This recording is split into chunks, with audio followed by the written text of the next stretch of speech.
Hey guys, Super Rugby Pacific Round 12 is coming up this weekend. In this video, I'll be going over the team sheet, seeing who's in, who's out, and sharing my thoughts about how I think these games will play out and making a prediction about what I think the final result will be. Coming up first on the Friday night, we have one game. It is the Blues versus the Force. Blues at home at Eden Park. Weather forecast at the moment says there's a chance of showers, but nothing too drastic. And looking at the lineups, quite a lot of changes for the Blues this week, coming off that big loss against the Reds over in Brisbane. Mark Talair, he did get suspended for that tackle on the Junkyard Dog. He is replaced by AJ Lamb, who moves out into the 11 slot. Still no sign of Caleb Clark, who Talair was replacing out there anyway. Instead, Cole Forbes comes on at 14. Other than that, Bowden Barrett, he'll be getting the start at 10. Stephen Perifetta also starting at 15. There's no sign of Harry Plummer in the lineup. He might be injured as well. Beyond that, looking at the forwards, Dalton Papali'i's back. He's been out for a while, injured. Good to see him there. Another returning player who's been out for a while is Marcel Renata. He gets the start in the tight head spot, which is a big deal. I think the Blues scrum has kind of struggled a bit this year, and I do think part of it might be because of the absence of Waratahs. So interested to see how scrums go for the Blues this week. Tofa Funaki, he's getting the start at 9. Sam Knox on the bench, no sign of Finlay Christie, he must be out as well. And interestingly, looking at this bench, it is in fact a 6-2 bench. You have two back rowers there, Cam Christie and Adrian Choate. Or, I mean, Christie, you could call him an extra lock as well, but he has played a lot of 6 this year. Overall, pretty strong lineup for the Blues. We also see Chavi Tally come in at 12 as well. Haven't seen much of him this year, made his debut a bit earlier. Interesting player, did pretty well for a fresher. And for the Force, the big news for the Force in this game is that Kurtley Beale is back. I believe this will be the first time we have seen him all year. And yeah, Beale, he's a big deal. He was pretty good for them last year. I thought they looked a much better team when he was on the field, but he is getting on a bit now. I'm not sure how old he is, but he's over 35. So yeah, he's probably doesn't quite have the pace he used to, but he was kind of there for his smart, sort of being that back pivot as well. Other news is that Nick White is back, albeit he is returning via the bench. Few small changes here and there. Harris and Prinsep swap around between the bench and the start. Theo Tompkinson is out, so Bailey Kunzel, he is moving into the midfield, into the 13 jersey. He has been playing in the 11 jersey since his return. And just how this game's going to play out, I mean, there's actually a lot on the line for this game. The Force, they are in that top 6 at the moment.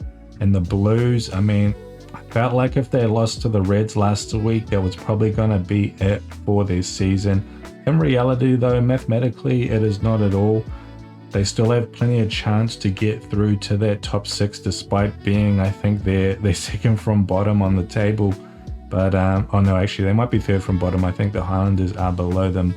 The run home that the Blues have, they are playing a lot of those teams in the bottom half of the table, so not only do they have the chance to win and pick up those 4 or 5 points, they will also be denying those points to their immediate rivals who are in front of them on the table. So they still have everything to play for in reality, but so do the Force as well. They will want to hang on and stay in that top 6 and get through to the playoffs. And look, the Force, they've had a pretty tough time every time they've traveled to New Zealand. They got a hiding from the Crusaders earlier in the season. They got a hiding last week from the Chiefs as well. The Blues, not really in the same category as those teams, but yeah, I mean, just based on their track record, they could be in for a beating here as well. In reality, though, the Blues, they are not scoring a lot of tries this year, so I don't expect them to necessarily trample over the Force. And even in those games against the Chiefs and the Crusaders, the Force, they did come to play. They put up a really good fight in the first half of those games, but then they just sort of cracked a bit. Like the Chiefs and the Crusaders, they'd run in a couple of quick tries and then suddenly the floodgates would open up and the Force would get run over. But yeah, the Blues, they have not been the type of team to do that to anybody this year. Every try they get, they really have to grind hard for it. So yeah, the Force, they do have a chance to hang in there this game if they get off to a good start. And ultimately though, I think the Blues, like we all know how they're going to play. They're going to bring that physical forwards game. They're going to grind. Everyone knows it's coming. The teams that have beat them so far, they've brought that physical defense. They're getting low, making those chop tackles, stopping all the go forward. The challenge will be for the Force to do the same. If they do that, maybe the Blues will struggle, but if they can't match them physically, well, no, the Blues will run over them and have their way. Because of that, I'm going to give it to the Blues. How many points they're going to win by though? And like I said, they either crack them and they get away to a decent score, or it might just stay kind of close. But yeah, I'll say the Blues will still take it by 10 points. And then coming up on the Saturday, we have the Reds versus the Drua. This will be in Fiji, in Suva. It's going to be in the afternoon. It's going to be very humid. Always a bit of chance of moisture there, but nothing drastic is forecast. So should be a fun game, as it often is with the Drua. Looking at their lineup, interestingly, Kemu Valetini gets the go-ahead in the 10 slot. Armstrong Ravula will be playing at 15. Karalevo also interestingly moving to 13. Robitui, I thought he had a pretty good game last week. He has gone to the bench. It is a 6-2 bench here. Also, I forgot to mention that for that last Blues games, it was a 6-2 bench as well.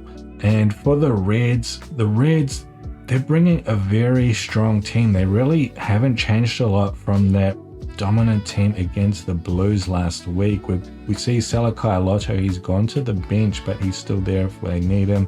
Taimlana also gone to the bench as well. He had a very good game last week. But yeah, they're not making the same mistake the Waratahs did. When the Waratahs, they went over to Fiji. They left some of their big guns at home from that top tight five, and they struggled up front for it, and then Drua really got to have their way. But no, the Reds are not making the same mistake here. Even their big guns like Salakai Lotto, he is there on the bench if they need him. And because of that, yeah, it's really hard to imagine that the Reds aren't going to have their way. I mean, it's always tough playing in Fiji. The conditions are always tough. It's always greasy. It's really hot. It's taxing on the gas tank. But I think as long as you can fall back on your forwards having some ascendancy, that can bring you home. And yeah, looking at this Reds lineup, that is what they are bringing. The Drua, I mean, they've won, I think, 2 games this year. One against the Tars, which we just talked about, and also the Chiefs as well. That game against the Chiefs, though, it wasn't really atrocious conditions.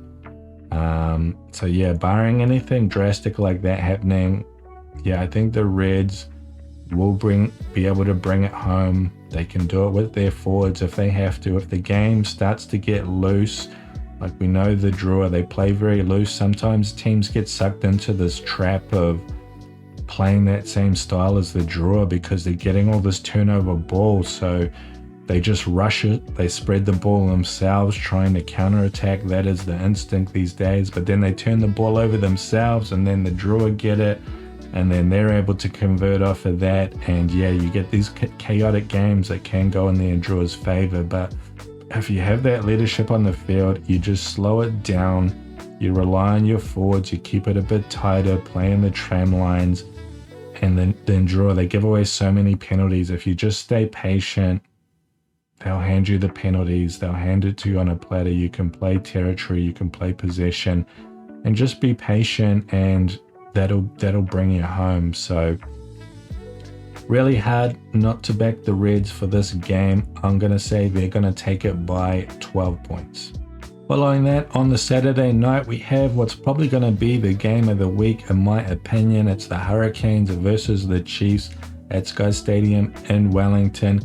Conditions at the moment, the forecast says there's a chance of some moisture, but nothing too drastic, so should be pretty good.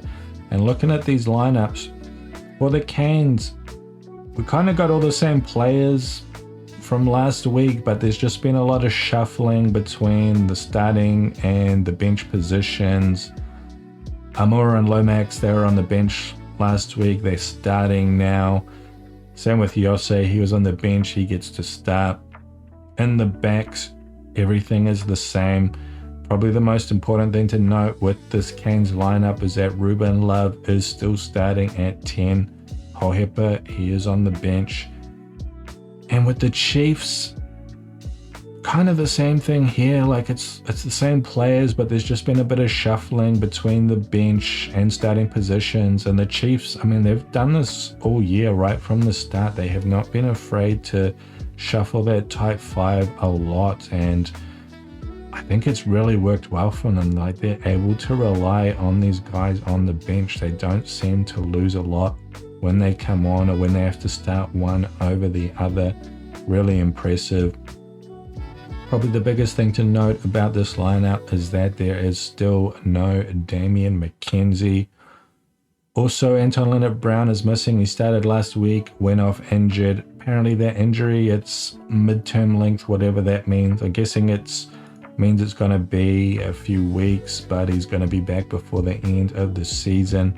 Once again, the Chiefs, they have a 6-2 bench, just like they did last week. Simon Parker and Wallace Satiti, two back rowers, are on the bench. For the backs, there is only a halfback and a midfielder. There is no team cover for the Chiefs. And yeah, like we saw this last week with the Chiefs, but this 6-2 split, it's not by choice. It's simply because they have so many injuries in their backs. They actually can't fit them all. You know, they have no more to bring into the 23. Like, they just have to put a forward on the bench to make up the 23. And that does leave them quite vulnerable. Like, if they get an injury to Josh Jacob, that could be kind of disastrous. And yeah, just any injury anywhere in these backs, you could end up with some weird situations. Like, Rona can move anywhere and Rampling can come on, but if someone else gets injured as well, then you've got weird stuff like you're needing to put halfbacks on the wing or something. And yeah, there's real potential there for things to go badly for the Chiefs if they do get unlucky with the injuries. But otherwise, this game is super interesting as for how it's going to play out. I mean, I was really excited by watching the Hurricanes last week against the Brumbies. The style of game that they brought, they played at an extremely up-tempo, rapid pace. I don't know if it's because they identified space out wide against the Brumbies or that's just how they want to play. But yeah, they were just spreading the ball as hard as they could, trying to get it as wide as fast as they can, and they were finding a lot of space there. And it was real kind of high risk, high reward kind of stuff. Like, they were really putting a lot of pressure on their own skill set to get those passes and get the ball out wide. And if they bring that same style against the Chiefs, like, we could be in for a really crazy game here, because one thing that happens when the Canes play that style is they create a lot, but then they also fumble a lot of opportunities as well. And that's kind of been the story of the year for the Canes. They've created a lot, but they actually haven't scored a lot of tries this year. They're sort of really in the middle of the table for try scores, despite dominating stats like clean breaks, defenders beaten, offloads. But their conversion of those opportunities has just been terrible at a very low rate. And it was kind of like that last week against the Brumbies, but they created so much. Even though they fumbled a lot, they were able to convert a lot as well, and that got them ahead on the scoreboard.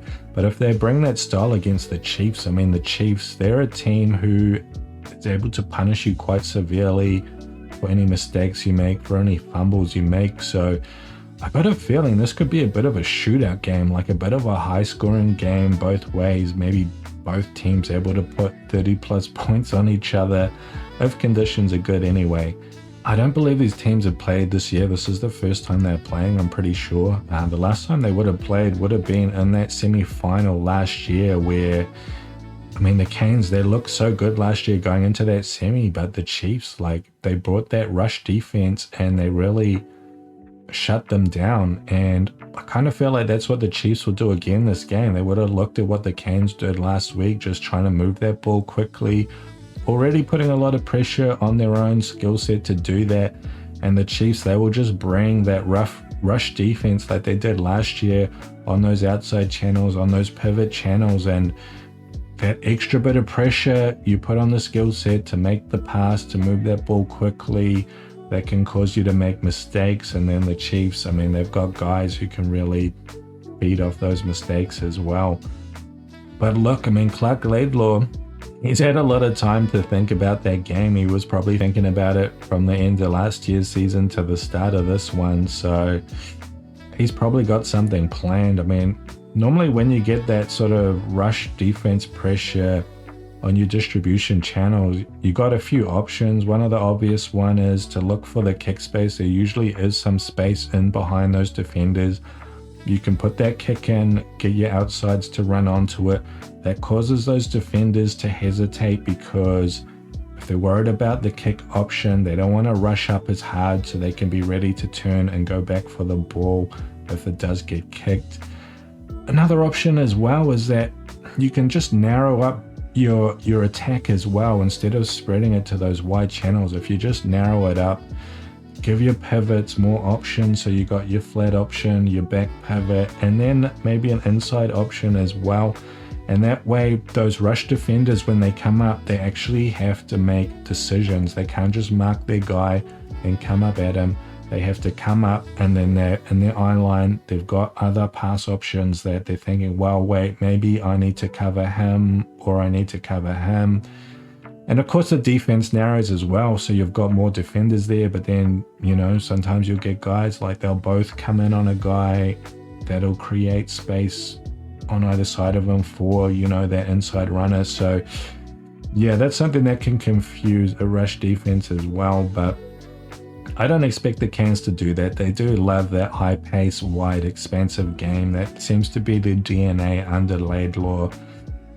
And yeah, honestly, I don't really know which way this game is going to go, to be honest. Yeah, I think it could be a bit of a shootout, and it'll just be about who takes the opportunities. And I do think it will be the Chiefs because, just like I said, the Canes, they fumble a lot, they don't convert everything, and the Chiefs, they're well capable of creating on their own, but they can also feed off your mistakes as well. So yeah, it is a home game for the Canes, but yeah, I'm still going to give it to the Chiefs, but I think it'll be close. It'll be a one-score game.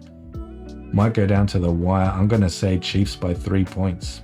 And after that, we have the Brumbies versus the Waratahs at GIO in Canberra. Good conditions are forecast for this game, which is great.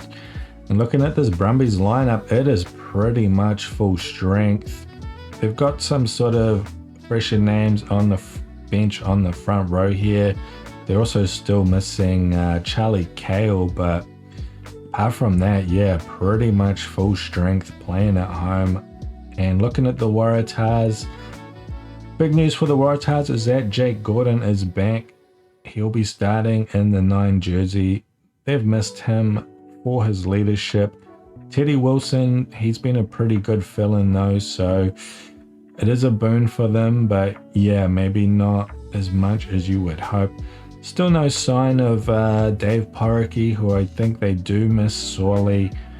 Still no sign of Charlie Gamble as well either.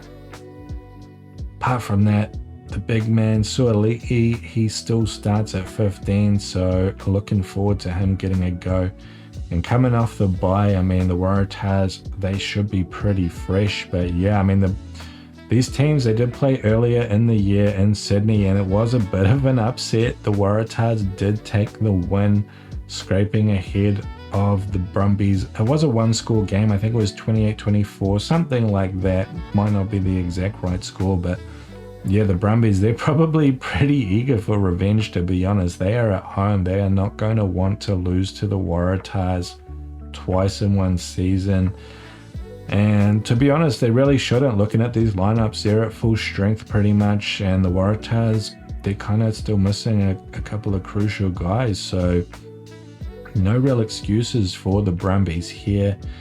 And yeah, that last matchup in Sydney, it was a bit of a freak result as well. A lot of the metrics in that game were sort of in the Brumbies' favour, but they gave up those 2 yellow cards. And I mean, yeah, it's always going to be tough if you give up 2 yellow cards against a team down a man for 20 minutes. Like, yeah, it's gonna make the game close, even if you're better. So really, that's what they got to avoid this week, and I think they will be able to. So because of that, I'm going to give it to the Brumbies by 10 points. And last game of the round, it is on the Sunday afternoon. Ignore this time. I'm pretty sure it's going to be 3:30 New Zealand time. And this will be in Dunedin, so it's under the cover. Conditions will always be good. For the Highlanders, Hugh Renton is back this week. He's pretty important for them because one thing this team does miss is a bit of grunt up front, and he does bring that. Nathan Hasty's also getting a start here, which is kind of interesting because for Lau Fakatava, he is fit. I'm a big fan of Nathan Hasty. He's done good work for them while Fakatava has been out. Tamatava Nawai, he's going back to 12. He was on the wing last week, but yeah, he does seem to go better at 12. And in the outside, I mean, Radamaita Vukinikins, he's been so good, but they're still missing Jonah Nareki, still missing Caleb Tangitau as well. And I mean, can you imagine? We haven't seen all 3 of these guys starting all at once yet, but yeah, can you imagine that? Like that could be the best back 3 in the competition. Like that is a crazy thing to think about, and that yeah, we haven't been able to see it so far this year. And for Moana Pasifika, Kyron Tamai Falau, he has returned, and Jackson Garden Bishop, he is getting the start this week as well. We're seeing a bit of rotation between him and Pellegrini, but otherwise a pretty similar looking team to last week. And this game, I'm really looking forward to this one. I think this will be a good game. It should be a pretty fun game. We've seen these teams play earlier in this season. It was a home game for Moana on the North Shore, and Moana lost, but to be honest, they were the better team that game. But what happened was they made a couple of individual mistakes and they just got punished really severely for them. I think the halfback, the Moana, they were on the Highlanders line, they were banging away. The halfback, he went for a wide flat pass and it got picked off by Caleb Tangitau, who just sprinted 100 meters to just score 7 points. I mean, that was huge. And then they made another mistake. I can't remember if it was off a restart or if it was just off a bomb.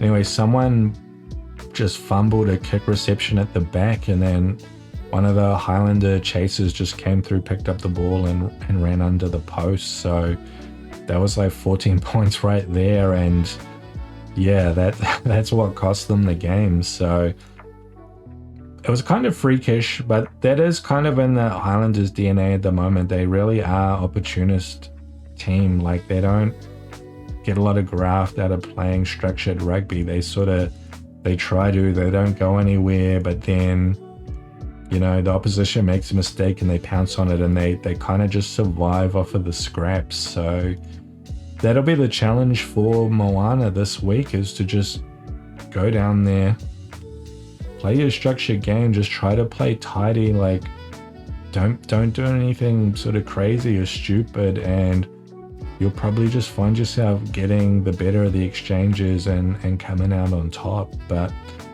I mean, that's kind of been the challenge for Moana all year. They are a much better team this year. They have a lot of structure in them, but yeah, sometimes we do see them just sort of do some silly things and it costs them. So yeah, will they be able to do it this week?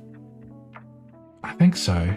But yeah, I mean, it isn't an home game for the Highlanders. They got the zoo behind them. I think it will be a well-fought, close game. And because they're at home, I mean, I am kind of leaning Highlanders, but this one definitely could go either way, I think. But yeah, I'm going to give it to the Highlanders, but I'm going to say only by 3 points. Anyway, guys, that'll do it for my analysis this week. Quite a few fun and interesting games coming up. I'm really looking forward to these ones. I think they'll all be quite entertaining. Anyway, let me know your guys' thoughts in the comments, how you guys think the games will play out, if you agree or disagree. Otherwise, though, hope you have a good weekend. Hope you enjoy the games, and I'll catch you in the next video.